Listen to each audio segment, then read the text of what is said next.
العالمين والعاقبة للمتقين والصلاة والسلام على سيد الأنبياء والمرسلين وعلى آله وأصحابه أجمعين ومن تبعهم بإحسان إلى يوم الدين. أما بعد فقد قال النبي صلى الله تعالى عليه وسلم: ثلاثة لا ينفع معهن عمل: الشرك بالله وعقوق الوالدين والفرار من الزحف او كما قال عليه الصلاة والسلام. میرے محترم بھائی بزرگ اور دوستو،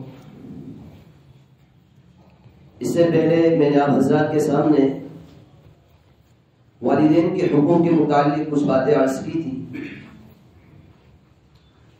اس وقت بھی میں نے یہ بات عرض کی تھی کہ والدین کے حقوق کے لیے یہی بات کافی ہے کہ اللہ جل جلالہ محمد اوالہ نے قرآن کریم میں جہاں اپنی عبادت کا حکم دیا، اپنے حقوق کو بیان کیا، ساتھ میں والدین کے حقوق کو بھی بیان کیا ہے.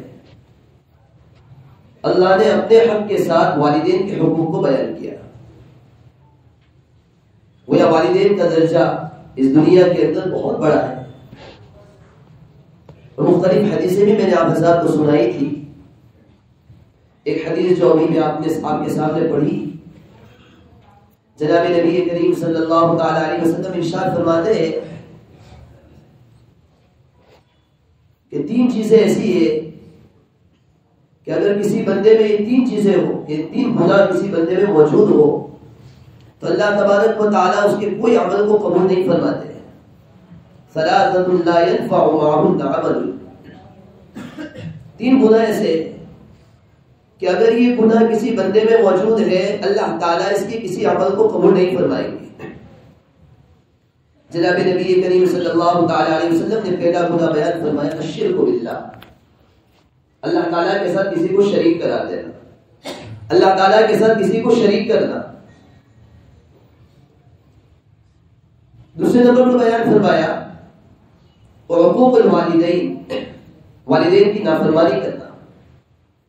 یعنی ایک بندہ ہے جو عبادتیں کر رہا ہے، نمازوں کا اہتمام کر رہا ہے، روزوں کا اہتمام کر رہا ہے، لیکن جناب نبی کریم صلی اللہ تعالی علیہ وسلم بیان فرما رہے کہ اس بندے کا کوئی عمل قبول نہیں کیا جائے گا جو والدین کی نافرمانی کر رہا ہو.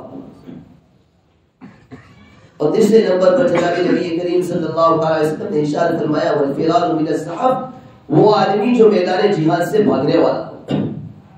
یہ تین گناہ ایسے کہ جس بندے میں یہ تین گناہ موجود ہیں، بندہ عمل کر رہا ہے، اللہ تعالیٰ اس عمل کرنے والے کی طرف نظر التفات بھی نہیں فرماتے، نظر رحمت بھی نہیں فرماتے، اس بندے کے عمل کو اللہ تعالیٰ قبول بھی نہیں فرماتے. مشکاۃ شریف کی ایک اور روایت ہے، جناب نبی کریم صلی اللہ تعالی علیہ وسلم نے بڑے گناہ گنائے، اکبر الکبائر، اور اس نے بیان فرمایا: اشراک باللہ، والدین کے ساتھ، اللہ تعالیٰ کے ساتھ کسی کو شریک ٹھہرانا، وعقوق الوالدین، والدین کی نافرمانی کرنا، وقتل النفس، کسی جان کو ناحق قتل کرنا، والیمین الغموس، جھوٹی قسم کھانا. دیکھو مختلف حدیث میں جناب نبی کریم صلی اللہ علیہ وسلم نے والدین کی نافرمانی کرنے والے کو والدین کی نافرمانی کو بڑا گناہ قرار دیا ہے. ایک اور حدیث ہے، مشہور حدیث ہے، ایک مرتبہ جناب نبی کریم صلی اللہ علیہ وسلم نے ارشاد فرمایا: رغم انفه ثم رغم انفه ثم رغم انفه. اس کی ناک کھا آلود ہو، اس کی ناک کھا آلود ہو، اس کی ناک کھا آلود ہو، یعنی وہ آدمی ذلیل ہو، وہ آدمی رسوا ہو. دیکھو نبی علیہ الصلوۃ والسلام بیان فرماتے ہیں، صحابہ کرام رضی اللہ تعالیٰ عنہ اجمعین نے پوچھا: اے اللہ کے رسول صلی اللہ علیہ وسلم، کون آدمی ہے جو رسوا ہوگا، کون آدمی ہے جو ذلیل ہوگا؟ وہ آدمی کون ہے جس کی ناک کھا آلود ہو؟ نبی علیہ الصلوۃ والسلام نے ارشاد فرمایا: من ادرک والدیہ عند الکبر احدہما او کلیہما لم يدخل الجنہ. جس آدمی نے اپنے والدین میں سے دونوں کو یا ایک کو پایا، وفاداری کر کے اپنے آپ کو جنت کا مستحق نہیں بنایا، جنت میں داخل ہونے کا پروانہ اپنے آپ جنت میں داخل نہیں ہوا، وہ آدمی ذلیل ہو، وہ آدمی رسوا ہو. ایک اور حدیث ہے فضائل رمضان میں شیخ رحمۃ اللہ علیہ نے بھی اس کو ذکر فرمائی ہے. ایک مرتبہ جناب نبی کریم صلی اللہ تعالی علیہ وسلم ممبر پر تشریف لے گئے. ممبر پر چڑھے, پہلی سیڑھی پر قدم رکھا, نبی علیہ الصلوۃ والسلام نے فرمایا آمین. دوسری سیڑھی پر قدم رکھا, نبی علیہ الصلوۃ والسلام نے فرمایا آمین. تیسری سیڑھی پر قدم رکھا, نبی علیہ الصلوۃ والسلام نے فرمایا آمین. صحابہ کرام رضی اللہ تعالیٰ عنہ اجمعین نے نبی علیہ الصلوۃ والسلام سے پوچھا, اللہ کے رسول صلی اللہ علیہ وسلم, آج ہم نے وہ بات دیکھی جو آج سے پہلے کبھی نہیں دیکھی تھی. ہم نے دیکھا کہ آپ جب سیڑھی پر چڑھ رہے تھے, پہلی سیڑھی پر آپ نے قدم رکھا, آپ نے کہا آمین. دوسری سیڑھی پر آپ نے قدم رکھا, آپ نے کہا آمین. تیسری سیڑھی پر آپ نے قدم رکھا, آپ نے کہا آمین. کیا بات ہے؟ نبی علیہ الصلوۃ والسلام نے فرمایا, جب میں ممبر پر چڑھ رہا تھا جبرائیل امین تشریف لائے اور جبرائیل امین نے دعا فرمائی اور مجھے کہا میں دعا کر رہا ہوں, اب اس پر آمین کہو.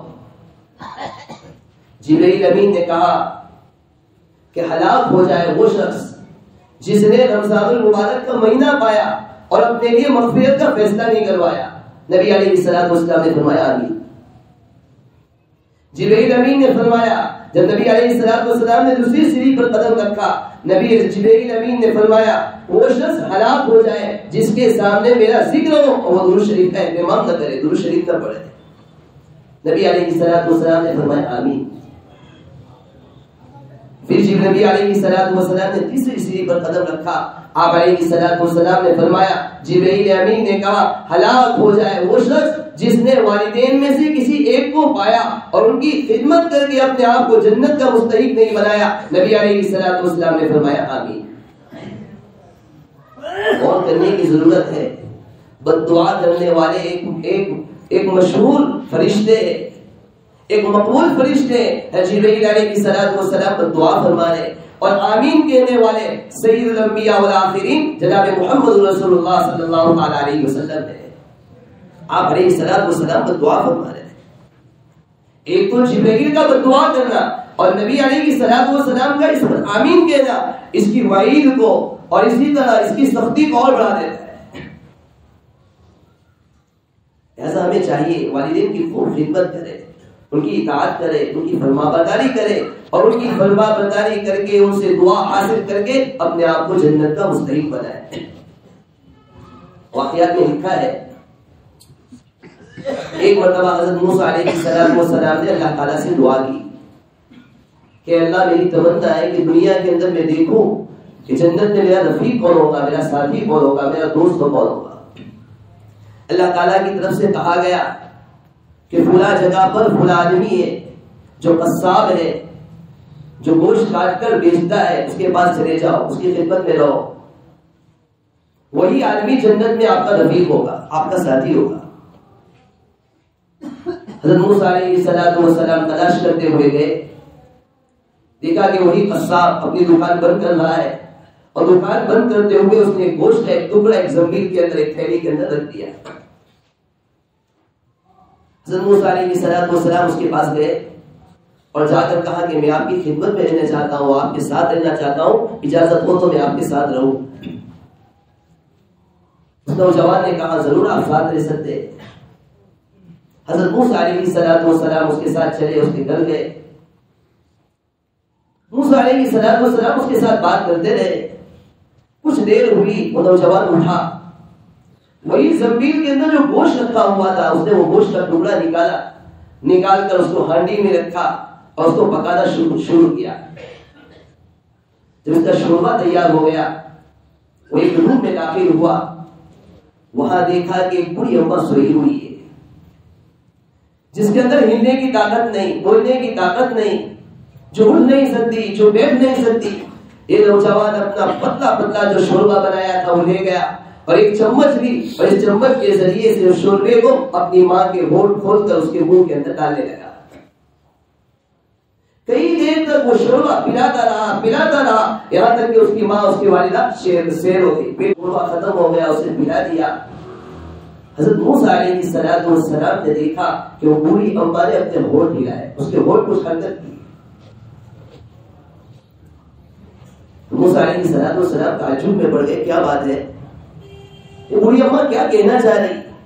نوجوان سے پوچھا کیا بات ہے، والدہ محترمہ کیا کہنا چاہ رہی ہے، بوڑھی اماں کیا کہنا چاہ رہی ہے، اس کے ہونٹ کیوں حرکت کر رہے ہیں؟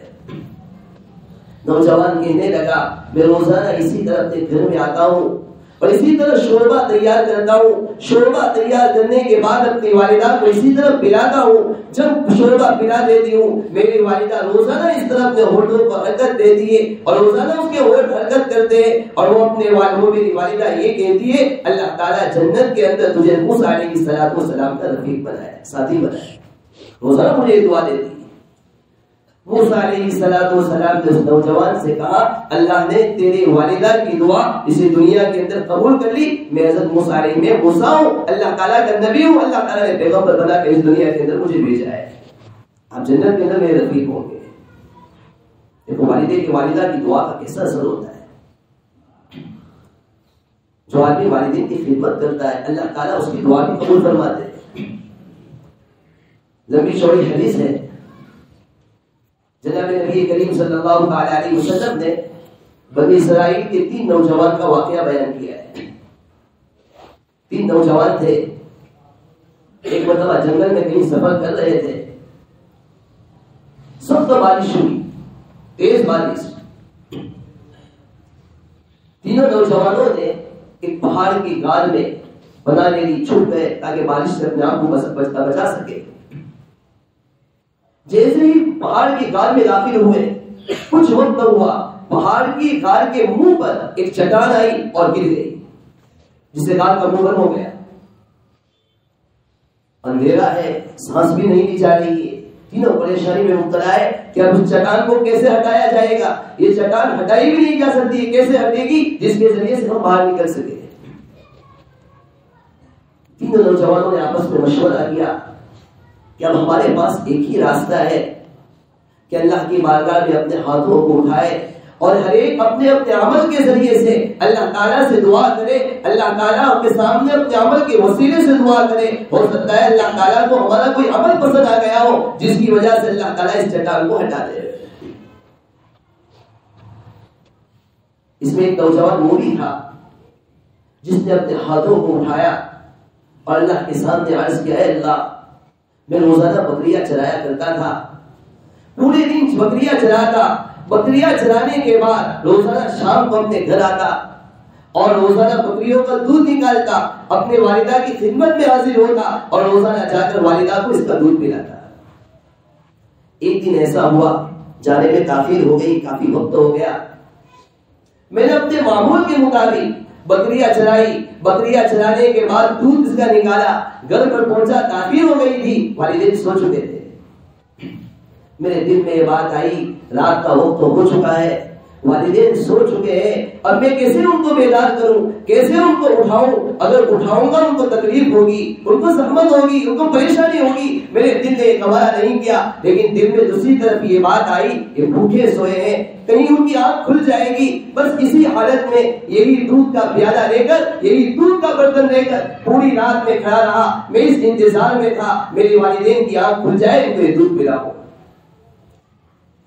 اللہ یہ میرا عمل تیرے لیے تھا، تجھے راضی کرنے کے لیے تھا، تیرے لیے تھا، کسی اور کے لیے عمل نہیں کیا تھا۔ اگر اللہ اگر تجھے یہ عمل پسند ہے تو اس پہاڑ کی غار سے اس چٹان کو تو ہٹا دے۔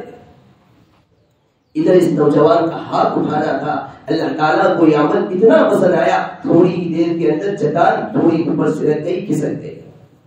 پھر اور بھی واقعہ ہے، دوسرے نوجوان نے دعا کی وہ اور کھسک گئی، تیسرے نوجوان نے دعا کی اور کھسک گئی، یہاں تک کہ غار کا منہ کھل گیا اور تینوں نوجوان نکل گئے۔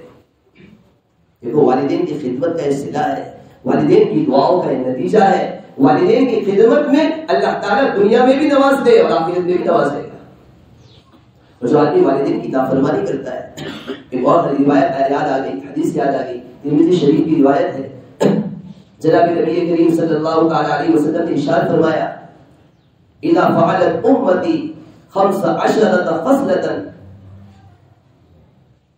اللہ کے نبی صلی اللہ تعالی علیہ وسلم نے فرمایا جب میری امت میں 15 کو مبتلا کیا جائے گا، تکالیف میں ان کو مبتلا کیا جائے گا، نبی علیہ الصلوۃ والسلام نے تمام چیزیں گنائی ہے، اس میں آپ علیہ الصلوۃ والسلام نے بیان فرمایا اطاع الرجل زوجته، آدمی اپنی بیوی کی فرما برداری کرے گا، وعق امه، اپنے والدہ کی نافرمانی کرے گا۔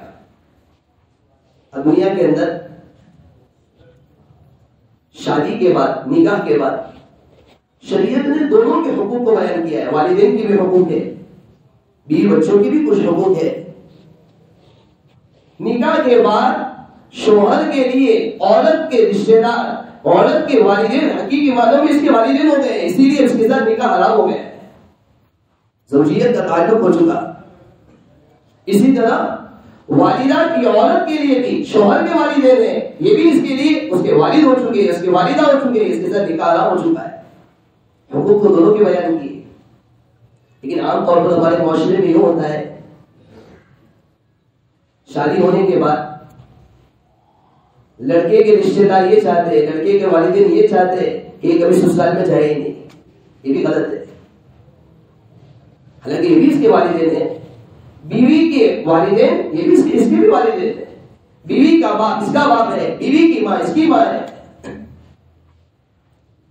اسی طرح نکاح ہونے کے بعد عورت کی یہ خواہش ہوتی ہے کہ میرا شوہر میری خدمت کرتا رہے، میرے پاس ہی رہے اور والدین کے پاس جائے ہی نہیں۔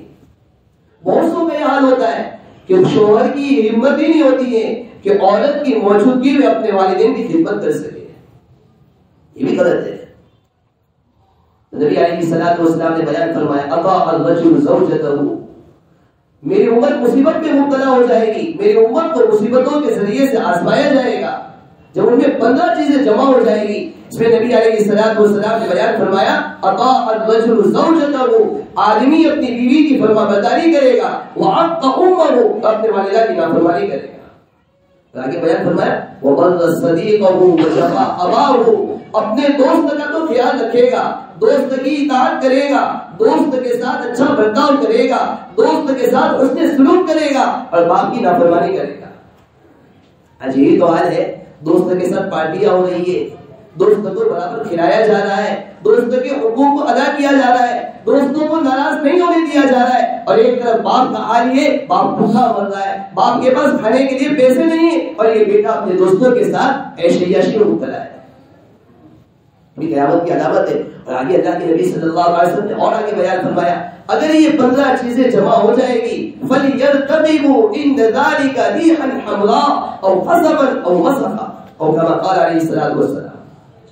جب یہ گناہ امت میں عام ہو جائے گی، عام ہو جائیں گے، تو تم سن آندھی کا انتظار کرو، آندھیوں کا طوفان لوگوں پر آئے گا، لوگوں کی شکلیں بدل دی جائے گی اور لوگوں کو زمین کے اندر دھسا دیا جائے گا۔ اللہ تعالیٰ ہم سب کی حفاظت فرمائے۔ ایسا میرے زمانے ضروری ہے ہم اپنے والدین کی اطاعت کریں، والدین کی فرما برداری کریں، ان کے حقوق کو ادا کریں اور ان کے حقوق کو ادا کر کے اپنے لیے جنت کا فیصلہ کروائے۔ اللہ تعالیٰ شانوں سے دعا ہے اللہ تعالیٰ ہم سب کو والدین کے حقوق کو ادا کرنے کی توفیق و سعادت نصیب فرمائے۔ آمین۔ وآخر دعوانا الحمد للہ رب العالمین۔